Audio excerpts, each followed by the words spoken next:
Well, first of all, who has heard of mentoring in the classics? Just so we have an idea. So about half of us. So Carly, can you tell us what you know about mentoring in the classics? Like the one that the Mills put on? Mm-hmm. So, I mean, I had a subscription for a while where they would have a classic and they had a recorded audio what do they call them? Like a book discussion recording? But it was like a preview of the book. Oh, right, yeah. And it was a recorded thing that you would listen to. They call it an intro. An intro. And then essentially the idea was that you'd read the book, and at the end of the month they would also send out an audio book discussion to listen to. So it wasn't overly interactive, but listening to their discussion and the way that they the ability that they have to discuss a classic and pull out things that you don't necessarily always glean on first glance, and the way that they talk about the classics really takes it to a deeper level. I'm not sure what you were looking for with that, that's great. Thank you. Okay, so that's basically what it is. Okay, I've got this up and going, so I'm going to. This is a three-minute video, and there's no sound, so I'll just start it. Can everybody see okay?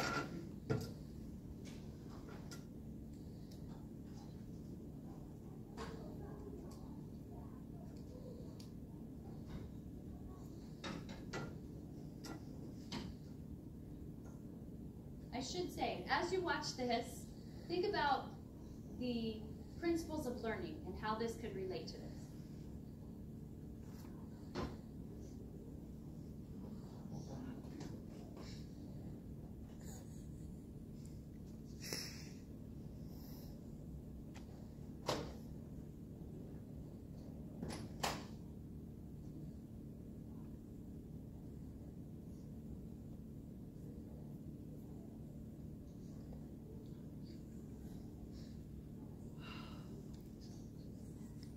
Stressed out. I know. I just want to grab it.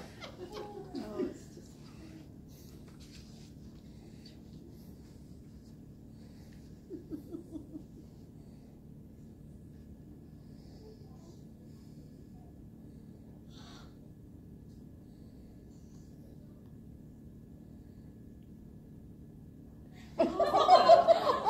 I think she was trying to grab him, right? I think that she pushed him.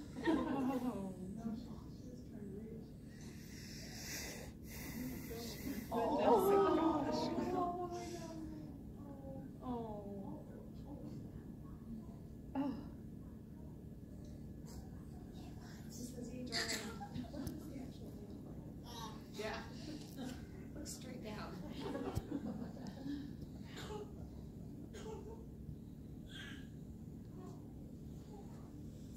Always put them on backs.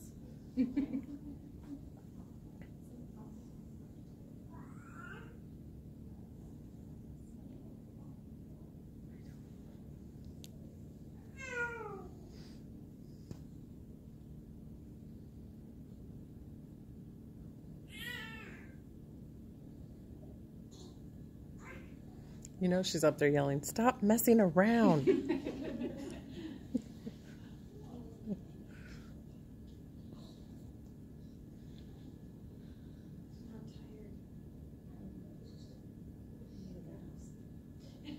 For 6 months, right?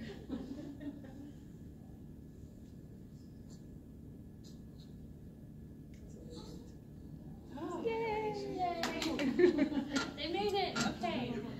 All right. So, I meant to close that before. I don't know why. Sorry. I don't know. That was the best quality version I could find. Sorry. I was trying to close it really quick. Okay. My kids, I had the. Yeah. We want to miss it. Yeah, no. Anyway, okay, so I had that open. My kids were watching that while I was getting ready to come. I had left it open, and I was in the bathroom getting my makeup on, and they were narrating it, like what the mama bear was saying and what they were thinking, and Lily thought that the mom pushed the baby bear down, and they were like, go get Carter so he can come see this, and they were all just getting all excited about it. It was really, really funny to listen to them. Ethan was totally narrating the mom, and it was hilarious. But anyway, okay. So let's think about real principles of learning and education, and how does that how can we relate that to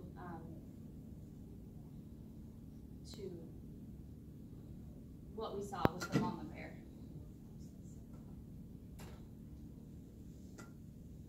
Yes, Mary. I had this thought while watching it. I'm like, the baby bear's trying to climb a different way than the mom. It could just go that way. But then when he went and followed the mom's path, it fell way down. Yeah. And it had to find its own path up. Yeah. And sometimes, with my children, if I expect them to follow the path I took, they don't get the progression I got. They have to sometimes be allowed to find their own path. Anyone else?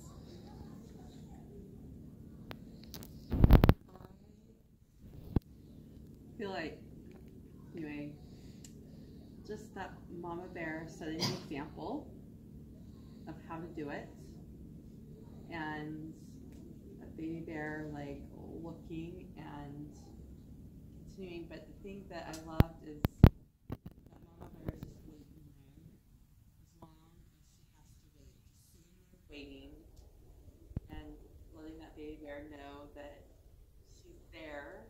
And stressing out. Yeah. Like you were stressing out for the mom Well, baby.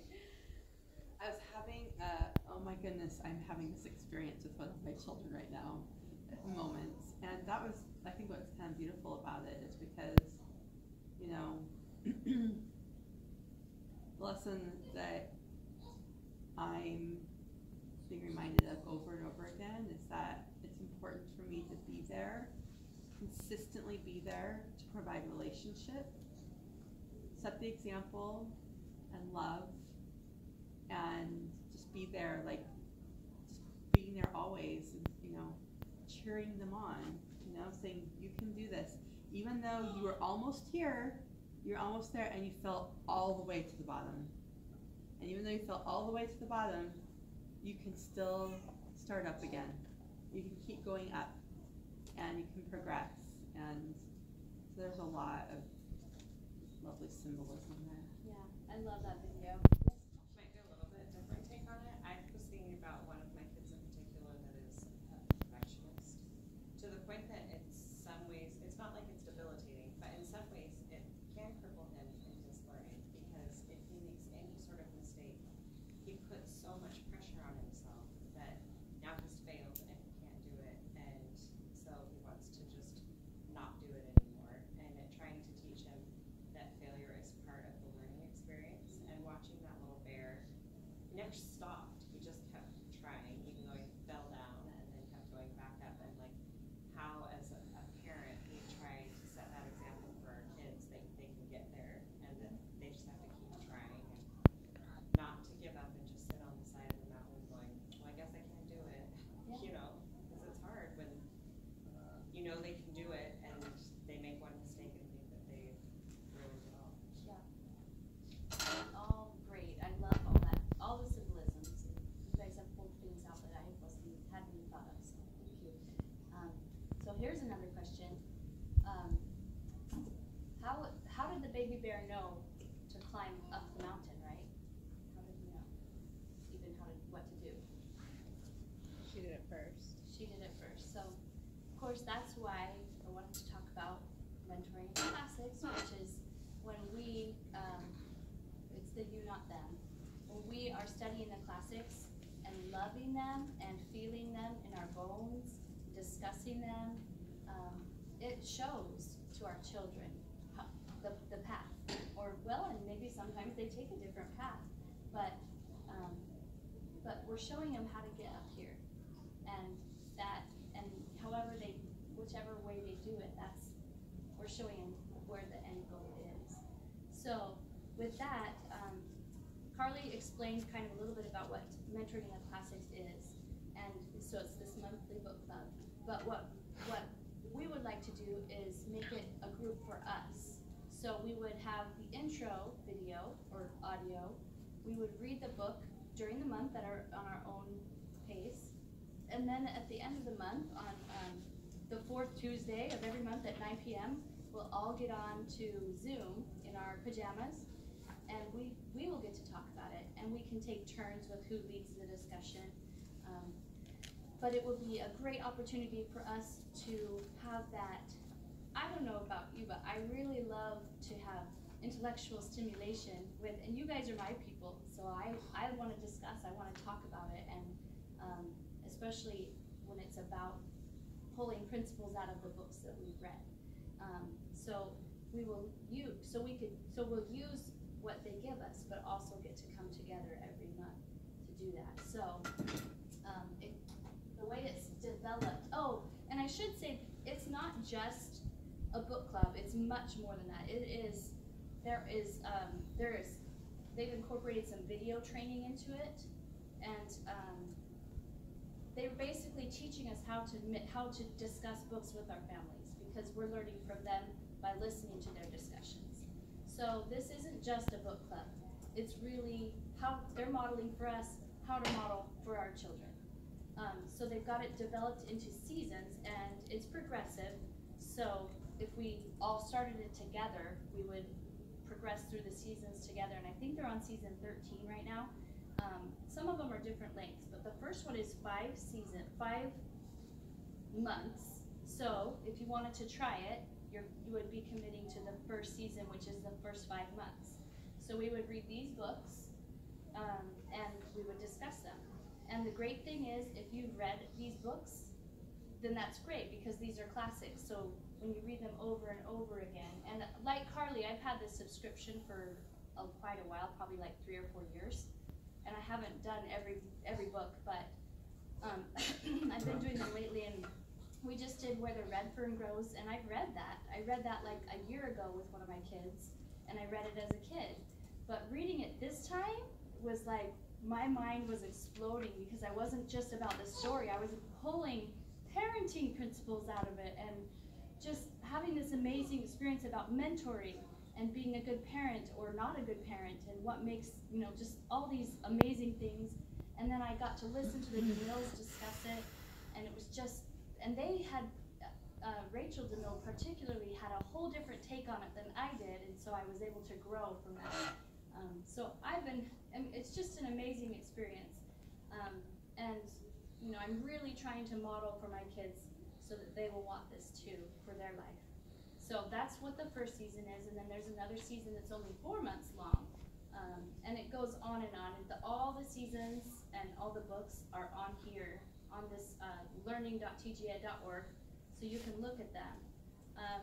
And like I said, it's progressive, so it starts out pretty easy, and it gets harder and harder. I mean, not harder and harder, but it gets into more difficult things like the Declaration of Independence, Pride and Prejudice, Les Miserables. That's the one that I'm scared about. So anyway, that's my pitch to you guys about it. And I just look forward to having another opportunity to learn and grow with you guys together, because you're the people that I want to be around and want to be growing with. So, oh, great news. So, we found out today that the cost of this program is $15 a month, but we've talked to Rachel DeMille, and she has offered to let our Commonwealth do it as a group for $10 a month. So it's $5 off. I was like hoping for maybe $12.50 a month, but she's letting us do it for $10 a month each.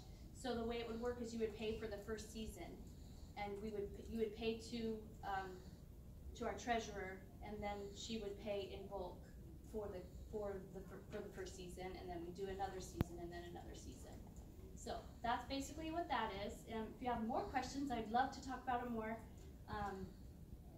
I just feel like it would be, as a whole, we could all grow together. It's just a great opportunity. And I've tried book clubs, and some of you have done them with me, I think I've tried a couple times to start book clubs and discussing things together. But I think what will make this different is that it's a program we're kind of paying for, so that's a little bit of a pull to do it. But also, you won't be asked to meet up unless we want to, like for any reason. But you won't have to leave home, and it's not meant to take away any family time because it's later in the evening, so it's after the kids are in bed, hopefully, maybe. No, probably not for me. But anyway, so there's that. And then the next step with this is our kids, right? The baby bear that was trying to get up and follow the mom. And my baby bear back here has, for the last, he's a man cub, he's not a baby bear, sorry. He's like, stop right now. He has been doing another program that they have rolled out, that TJED has rolled out, called TJED High. And he's been doing it, I think this is his 4th or 5th semester. And it's very simple. Like I said, you can break scholar phase into such simplicity of just reading and discussing books. And that's a great education. So he's been doing that, this program. And it's basically mentoring in the classics what we want to do, but on steroids. It's because at this age they have the time. So they're doing, instead of a book a month, they're doing a book a week, every single week. And the mentors for this class are Ian and Emma Cox, who are, Emma is Rachel, and she's their daughter, basically. And her husband, her husband has been mentored by Oliver DeMille. So they've structured this class. So they every week at the beginning of the week they have an introduction, or I guess they have, okay, so they have this is just the syllabus for this semester, so I'm just showing you as an example. So this week they're reading Calamity by Sanderson, and then he will watch a midweek mentoring video that's like 15-20 minutes, and it's just a motivational mentoring learning little class. And the last column over here is a second option book. So the class is designed, really quickly, I really don't want to take too much time, but the class is designed for anybody who's 12 to 18-ish. So anyone in scholar phase. But everybody's in different parts of scholar phase, right? Everyone has different abilities and they're in different areas. Dallin, how many, do you do just the first book or do you do both books each week? That depends on the books. Okay. Well, mostly he does the first book. Although someone who's 18 might might be ready to do 2 books a week. So it kind of grows with your, that's the beauty of this class, is that it grows with your ability. And they also have a writing assignment if they want to do one each semester.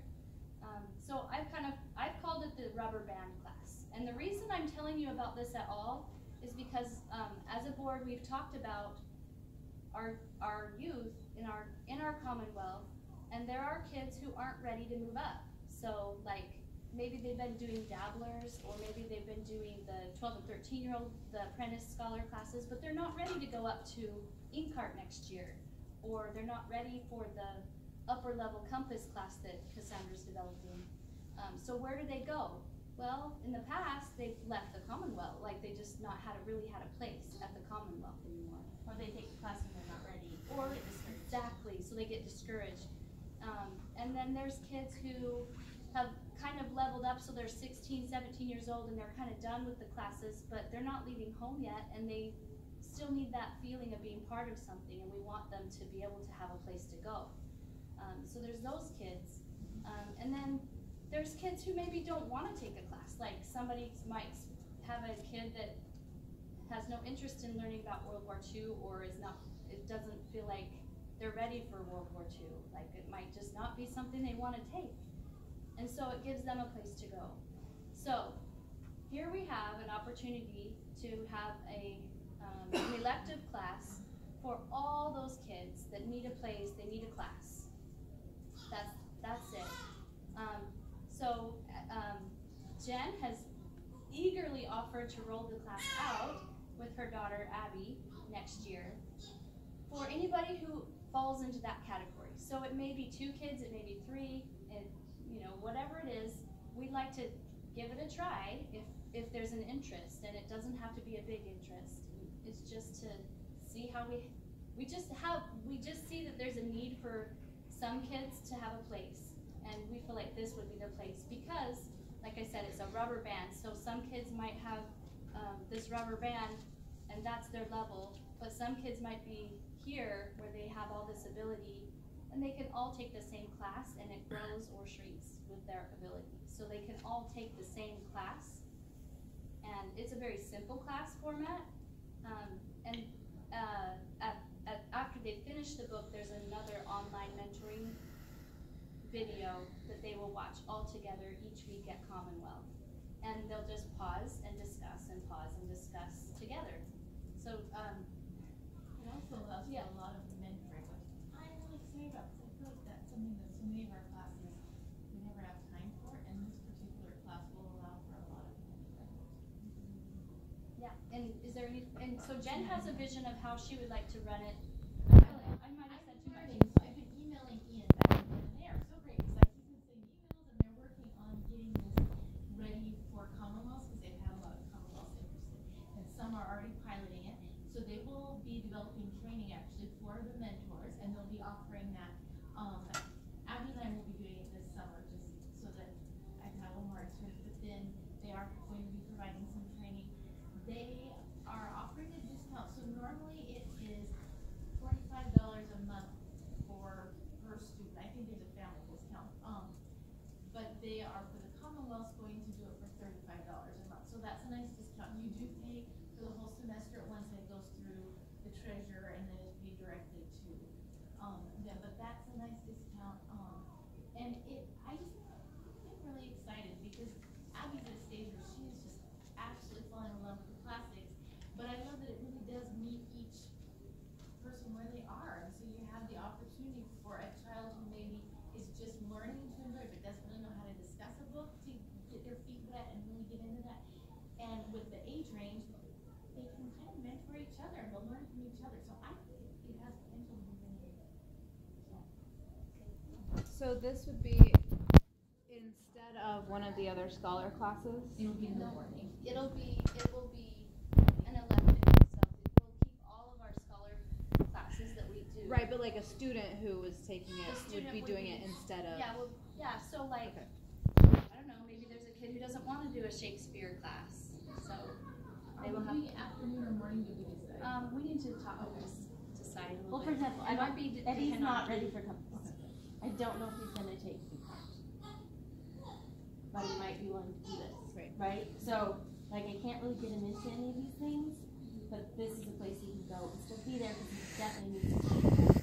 And when he had a year off last year, he just, kind of didn't do anything. He was so bored; it was great. Didn't complain at all this year.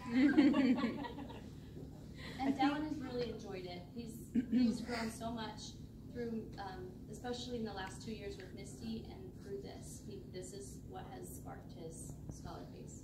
I think, I don't know where your question was coming from, like, is if you want, your kids to take the scholar classes, but you're also interested in that, right? So that's the thing.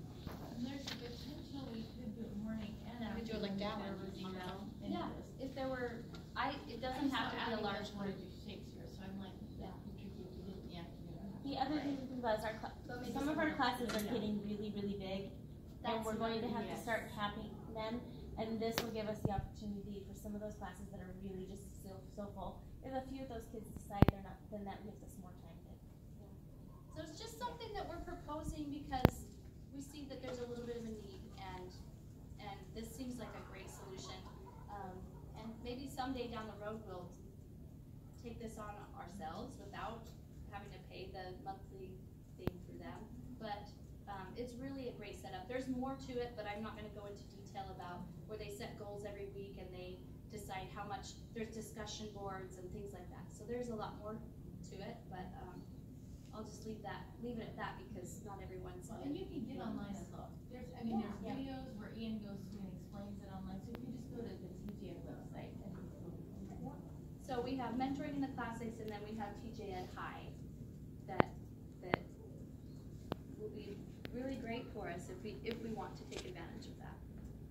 Any other questions?